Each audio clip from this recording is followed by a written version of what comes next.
Good morning students, आप सबका आज की ऑनलाइन होम क्लास में वेलकम है।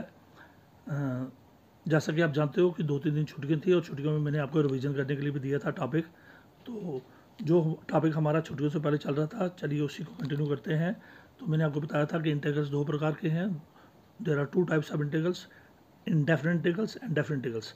तो हम इंडेफिनिट इंटीग्रल्स ले रहे थे, तो हमने देखा था तो हमारा टॉपिक था इंडेफिनिट इंटीग्रल्स, और हमने देखा था पिछले दिनों methods of finding indefinite integrals, जिनको हम एंटी डेरिवेटिव कहते हैं, और एंटी डेरिवेटिव्स। तो कौन से मेथड्स हैं? एक है मेथड ऑफ इंस्पेक्शन, एक है जनरल मेथड।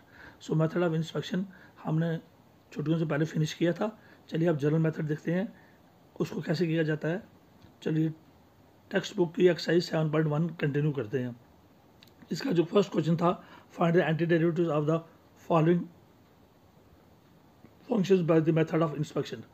तो ये फर्स्ट पार्ट से लेकर 5th पार्ट तक हमने किए थे, जिन फंक्शंस का हमने एंटी डेरिवेटिव या जिसको हम इंडेफिनिट इंटीग्रल कहते हैं, हमने ढूंढा था बाय मेथड ऑफ इंस्पेक्शन। अब हम करेंगे पार्ट 6 से लेकर पार्ट 20 तक जनरल मेथड से कैसे हम इंडेफिनिट इंटीग्रल्स को निकालते हैं या एंटी डेरिवेटिव को निकालते हैं। Indefinite integrals means anti derivative को ढूंढना। तो चलो फाइंड द इंटीग्रल्स। इंटीग्रल्स ऊपर लिखा नहीं होगा indefinite integrals, integrals means indefinite integrals, क्योंकि हम इंडेफिनिट इंटीग्रल्स पढ़ रहे हैं जिनको हम एंटी डेरिवेटिव्स कहते हैं। So integral of 4 into e raise पर 3x plus 1 into d x, वही है हमारे पास कौन सी फंक्शन है? Integral of 4 into e raise पर 3x plus 1 d x command function है। अब देखिए, सबसे पहले हम याद करेंगे एक्सपोनेंशियल फंक्शन ई का पावर एक्स की या ई का पावर ए एक्स है, उसका डेरिवेटिव क्या होगा? वी नो डेरिवेटिव ऑफ, चलिए पहले हम सोचते हैं कि ई रेज पावर अगर कांस्टेंट और एक्स है, e raise power a x का डेरिवेटिव क्या होता है? ई रेज पावर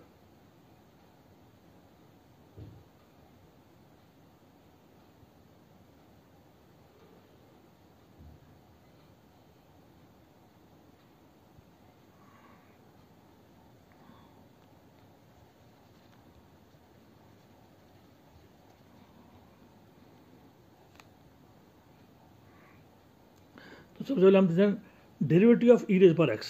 कोई ई का पावर में हो, साथ में कांस्टेंट, जैसे इसका एक्स के साथ कांस्टेंट 3 है। ई का पावर में जनरल ए एक्स हो तो क्या होता है? ई का पावर ए एक्स, इसका डेरिवेटिव इंटू ए इंटू एक्स, एक्स की डेरिवेटिव 1 है, 1 इंटू ए हो गया ए, साथ में ए एक्स की वजह से एक्स के साथ जो कांस्टेंट है वो भी ए में साथ आएगा।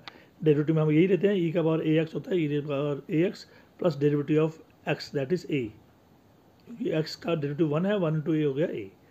अब आपने देखा कि अब इस ई एक्स के साथ ई रेज पर ए एक्स के साथ ए है, इसको हम नीचे ले जाएंगे और ई रेज पर ए एक्स का ही डेरिवेटिव देखेंगे। अब ए को नीचे ले जाओ तो d by d x of e raise पर ए एक्स के नीचे ए ले जाओ, कांस्टेंट कोई फर्क नहीं पड़ता, is equal to e raise पर ए एक्स रह गया। अब ई रेज पर ए एक्स बाई ए का डेरिवेटिव क्या है? ई रेज पर ए एक्स, तो ई रेज पर ए एक्स का एंटी डेरिवेटिव क्या होगा? Anti derivative of e raise पर ए एक्स डी एक्स क्या होगा? इसका डेरिवेटिव ये है तो इसका एंटी डेरिवेटिव ये होगा।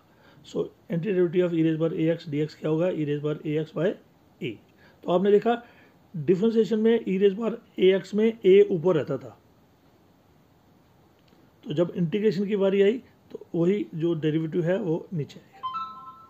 अब आगे चलिए, ई रेज पर ए एक्स का D x derivative anti derivative अगर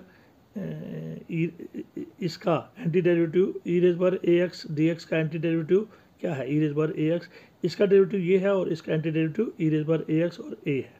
अब ए एक्स के बदले ई रेज पर ए एक्स अगर एंटी डेरिवेटिव में आता है तो ए नीचे आता है, अगर 3x हो तो 3 नीचे आएगा। So integral of e raise पर 3x डी एक्स में ई रेज पर 3x ही रहेगा, और ये जो ए नीचे उसमें आया था तो इसमें 3 नीचे आएगा। देख लीजिए सिमिलर है। तो नाउ हमारे पास फंक्शन कौन सी थी? Integral of 4 into e raise पर 3x plus 1 into d x. अब ये दोनों का कॉम्बिनेशन है, इनको हम सेपरेट करेंगे। ये हो गया integral of 4 into e raise पर 3x डी एक्स। पहले इसको अलग डेरिवेटिव अपना एंटी डेरिवेटिव दिया और 1 को अलग दिया, anti derivative of 1 into d x. 4 into e raise पर 3x का अपना एंटी डेरिवेटिव लिया और 1 का अपना एंटी डेरिवेटिव लिया। अब integral of 4 into e raise पर 3x का क्या होता है? 3 नीचे आता है, वही ई रेज पर 3x और 3 नीचे। देखा आपने, ई रेज पर 3x ई रेज पर 3x और 3 नीचे, 4 साथ में था क्वेश्चन में तो 4 साथ ही रहेगा। प्लस अब ये एंटी डेरिवेटिव खत्म हो गया, प्लस एक्स का डेरिवेटिव 1 है और 1 का एंटी डेरिवेटिव x, और प्लस c क्यों लिखा, क्योंकि ये एंटी डेरिवेटिव या इंडेफिनिट इंटीग्रल्स है। तो ये है इसका सोल्यूशन। तो e रेज़ पावर 3x का जो एंटी डेरिवेटिव है वो e रेज़ पावर 3x बटा 3। अब ये बॉक्स है, अब एंटी डेरिवेटिव खत्म हो गया, एंटी डेरिवेटिव की निशानी खत्म हो गई है, क्योंकि 4 इंटू ई रेज़ पावर 3x का एंटी डेरिवेटिव हमने लिख लिया है, इसलिए निशानी नहीं लिखनी है। अब ई रेज़ पावर 3x ये और dx को नहीं लिखना है, क्योंकि हमने इसका एंटी डेरिवेटिव निकाला है। ई रेज़ पावर 3x का क्या निकाला, ई रेज़ पावर 3x बटा 3।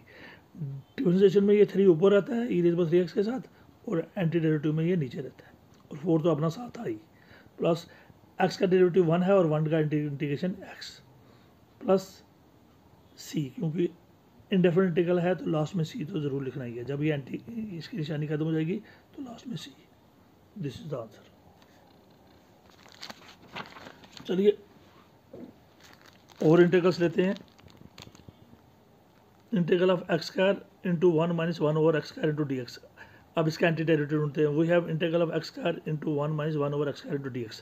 पहले इसको सिंप्लीफाई करते हैं। इंटीग्रल ऑफ x स्क्वायर जब 1 से मल्टीप्लाई होगा तो x स्क्वायर इंटू 1 हो गया x स्क्वायर, साथ में अपना dx, इसको अलग कर दिया 1 से मल्टीप्लाई करके। चाहे बाद में अगले स्टेप में करो या इसमें भी कर सकते हो। अब x स्क्वायर इंटू 1 हो गया x स्क्वायर। अब इस x स्क्वायर का एंटी डेरिवेटिव अपना लिख दिया, anti derivative x square minus ये x स्क्वायर जब 1 बाय x स्क्वायर से मल्टीप्लाई होगा, x स्क्वायर और x स्क्वायर कैंसिल हो जाएंगे तो क्या रह जाएगा 1। तो 1 into anti derivative of 1 into dx। तो x स्क्वायर इससे मल्टीप्लाई हुआ तो x स्क्वायर, 1 से मल्टीप्लाई हुआ तो x स्क्वायर, और अपना एंटी डेरिवेटिव अलग लिख दिया माइनस करके x square into 1 by x square, x square cancel तो 1 रह गया, एंटी डेरिवेटिव ऑफ 1 अलग लिख दिया। अब आपको पता है derivative of x rays power n क्या होता है, n नीचे आता है और x का पावर n में से एक कम होता है, और ये था डेरिवेटिव में। और अगर एंटी डेरिवेटिव में लिखना हो x रेज़ पावर n, उसमें माइनस होता है, इसमें प्लस होता है, और जो ऊपर आता है वही नीचे आता है, which is equal to x का पावर n प्लस 1, नीचे n प्लस 1। तो ऊपर वाले में इंटीग्रेशन में 1 प्लस 1 होता है, डिफरेंशिएशन में डेरिवेटिव में n into x rays power n होता है, n into x rays power n minus 1, उसमें एक माइनस होता है, इसमें एक प्लस होता है, क्योंकि उसका इन्वर्स है। तो ये होता है एंटी डेरिवेटिव में x rays power n into d x की वैल्यू क्या होती है, x का पावर n प्लस 1, और जो n प्लस 1 है वो नीचे आ जाता है। तो यहाँ पर भी x स्क्वायर में क्या होगा 2 प्लस 1, और 2 प्लस 1 नीचे आएगा, ये एंटी डेरिवेटिव माइनस x के 1 के डेरिवेटिव x है, और x का 1 का डेरिवेटिव x का डेरिवेटिव 1 है, और 1 का anti derivative x plus c, और ये हो गया x का पावर 2 प्लस 1 हो गया 3, नीचे 2 प्लस 1 हो गया 3।